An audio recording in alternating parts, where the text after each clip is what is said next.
Greetings, everybody. We're back around the table again today to continue our talk about the limited edition Benchmade Bugout with the 20 CV. And JG10. Jade, and some blue G10. Mm-hmm. There's parts that are blue. But Jade that I actually like. Yeah, me too. Enough. Yeah.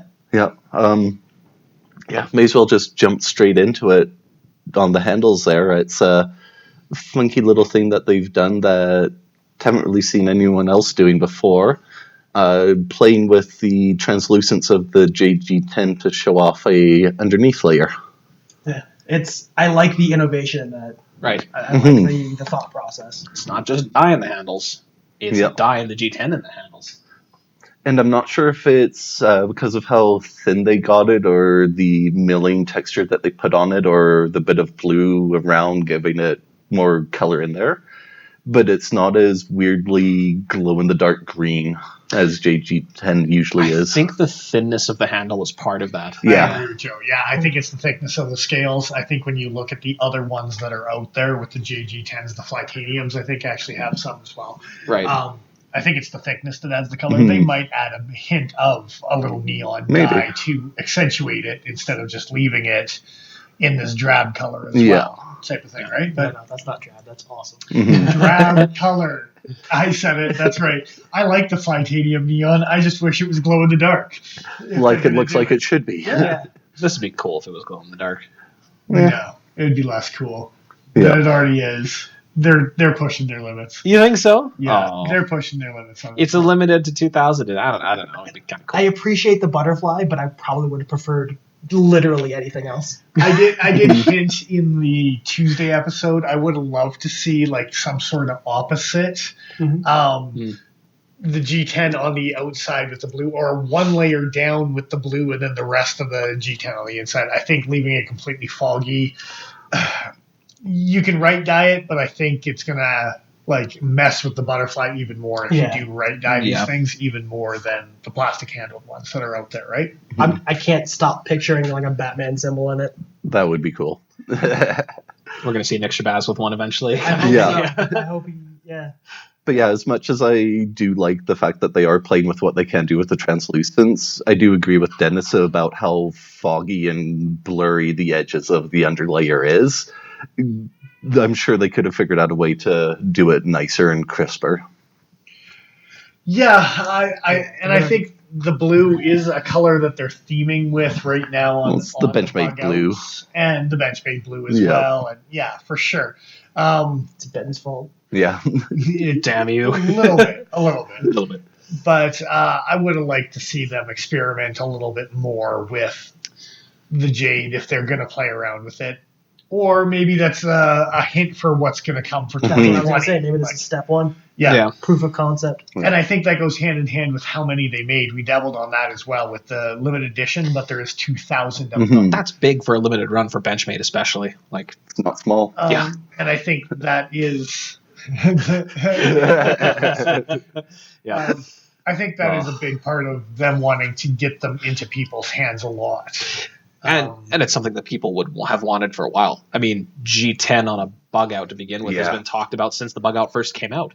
It's so much nicer. Probably the first thing that was made, like aftermarket scales, was G10. Like, Oh, instantly, for sure. For me, it's all about the 20 CV. That's a welcome That too. addition. That G10 hit the track. I wish this knife had to come out as a regular plastic handled Bugout with 20 CV because then I could justify paying for a fancier handle instead of paying it all to Benchmade right off the bat and getting my choice on carbon fibers or titaniums or whatever, which I'm sure a lot of people are going to do already. Right. it will never happen because it will always be way too expensive. But imagine a day where you can customize your handle as well as your blade and get one through the customizer on their website. The Bugout's coming.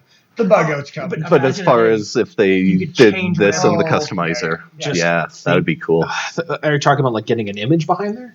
The only complexity I could see with that is getting a micro mill in and small enough to get all those details and get them crisp and get them looking nice. And that's what I was saying. So- I can't imagine it ever being like financially viable. It would be but pricey it if would they be would offer such it. a cool thing. Oh, it'd be Mhm. wicked. Get like the Eye of Sauron in red behind it or something, right? Like it's something really cool. You're such a nerd, and I love it. I love it. To customize the 3D milling behind the JG10 is I'd pay some kinda money cool. for that. But Yeah. Dear Lord, I hope it never happens. I don't want to see the abominations that you people are talking about. Hello Kitty and Lord of the Rings. Come on, man. That'd be At great. the same time. Yes, in the same knife, one No, scale, I hope and then you the do other. mismatch scales just to Yes, piss him off. exactly. Right. Hello, Lord of the Rings. Flip over, neon pink. Of course. Yeah. Of course. Uh, That's ridiculous. I just want to see like get the Hello Kitty as Golem now. that is terrifying. Just emaciated and like, oh no. It's already got a big enough head at work, so It's disgusting. I love it. so back onto the knife. Yeah, 20 CV. You're right. I would rather have seen that come sooner in a lower price point. But And I think they're testing the waters with the limited edition to probably come out with an upgraded Bugout next year. it would be nice. Yeah. But I keep on saying whether it's the original ones, because they do have the original blue, or whether it's the Ranger green, whether it's the gold class, which we probably should have here tonight, but Someone kind of anyway. didn't do their job proper. Fucked up. Or whether it's the new 1901. They keep on getting so close, Mhm. but I don't think they've hit that out of the park Bugout yet. What would it take for you? Just carbon fiber instead of G10? Even a G10 at a non-limited edition price point. Yeah. Okay, yeah, I'd agree. Throw a G10 on here. Throw Single a color. single slab. Throw Yeah. a blue slab with a G10. Throw an aluminum that we saw just recently. Earlier, we Well, were watching. You know what else is gray and blue and has 20 CV? I mean, just give me that style handle Well, as a standard run, right? Yeah. the big reason I'm bringing this guy into the picture this week was price point. Price point, yeah, Right. 100%. Of this guy in particular. But yeah, on my note of they need to knock a Bugout out of the park. I don't think they've done it yet. I think this is so close. Like you got a good triple, but it's not a home run. Think about how popular they are and how popular they could be if they did hit that Yeah. precipice and just. And fall so on edge. for 2020, come on, guys, let's hit that home run. You've tested the waters, and I think these are going to be hot. Let's see it go to that next step as a regular production with a 20 CV, with a normal G10 or a carbon fiber or whatever it may Yeah. have you. And Dennis owns a Bugout. That's Yeah. what it comes down to. It'd be a hard knife to say no to for sure. If they played along in the same realm with the bailout and extended that family as well at the same time, Nigel would have one too. Nigel was mentioning the XL and the double XL hand factor in the Tuesday episode. Yeah, just for the fact of how short this guy is, no matter how nice they make it, I don't think I'll ever actually buy one just for how it fits in my hand. Yeah. It's just not Understandable. going to be comfortable for me. Yeah, it always falls in that weird spot on your finger, right? Mhm. So Whereas the bailout, slightly longer aluminum guard, it does have the double. Yeah, I would prefer a non-ramped sort of thing, like how the Bugout is compared to the bailout. yeah, this knife, but that size. Yeah. Not longer guard, longer pommel. Right. Mhm. Yeah. Yeah. But that being said, I love the feel of the G10 in hand as compared to the original Bugouts. Yeah. It's so much nicer. It's almost like they did the same texturing, the same patchwork, but on G10 it just adds a little something to it. You can actually see it in the light, so it's that same diamond pattern. Now, one thing I will dabble on that you were talking about with the bailout, and Paul was talking earlier before recording, was the dual guard, Yeah. and how for a lot of us day-to-day stuff that's a little more of a hindrance rather than a tactical application that it was applied to. But having said that, you see how close that stop pin is Yeah. to the top of the G10. Especially with how they rounded out the edges of the G10. It is a... It's the same on the FRN one too. Yeah. It It's is. real close. But at the very least, they still yeah. have steel liners supporting it. It's not just into the G10. Or is it? No, it No, is they into the do steel have steel, liners. Okay.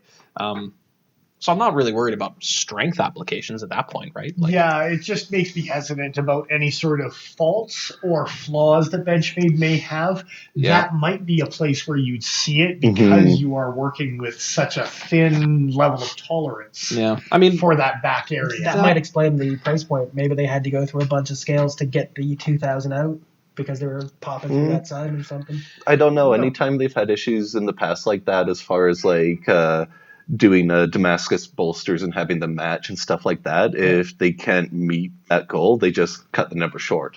Yeah, they just don't make as many as they were planning on, and for sure. Keeping in mind, there haven't been too many people complaining about this dimension right here and the FRN, so I imagine the G10 is probably going to be fine. What I do have a problem with, however, is actually something that Benchmade has a problem with in general. Yep. So this is a limited run, yes, of 2,000, but it's a limited run. It's a pricey limited run. You expect them to look at all 2,000 of them before they went out the door? Yes. Yes, for that price, for those materials, for that limited run, yes. Yeah. Now, I've seen some with damn perfect centering, but this one is off, so that affected my scoring. As far as the fit and finish goes. It's just like, come on, you do this, but you're not going to bother to get this correct? Like, some of the other things as far as even the fit and finish or the cost versus materials is the fact that all the hardware this time around is stainless steel. Yeah. Including the barrel spacers. Yeah. And the access lock. But, I mean, access lock was normally titanium. The barrel spacers were anodized. So you're no longer paying. Thumb studs too. Yep. Yeah, for both the Ranger Greens and the Blues have got that going on. You're no longer paying for this, but it seems like the price didn't adjust to reflect down in any way, regardless of the limited or the 20 CB out of G10. I think as far as like the production aspect, they traded out the anodizing for the milling to get the two-tone effect. Yeah, but they doubled the price, more than. Because you look at a Canadian market of what these are worth, and you look at a Canadian market of what this is worth, and you are talking about almost double as far as the price points go. So yes, I understand G10's a little bit more, the milling's a little bit more, the 20 CB's a little bit more, but you've also got the scaled down aspect. Yeah, well, and the other side of it is these are continuous production runs. So they should have a surplus of these lying around because they're constantly making them for these models. Yeah. The blue would look pretty nice on. The blue would look pretty nice. It would have matched pretty nice. But that's a big part of the price point for me that does have a bit of an issue. Just doesn't translate. And again, the other big issue, and you were talking about it before, Joe, is exactly same company, almost identical materials.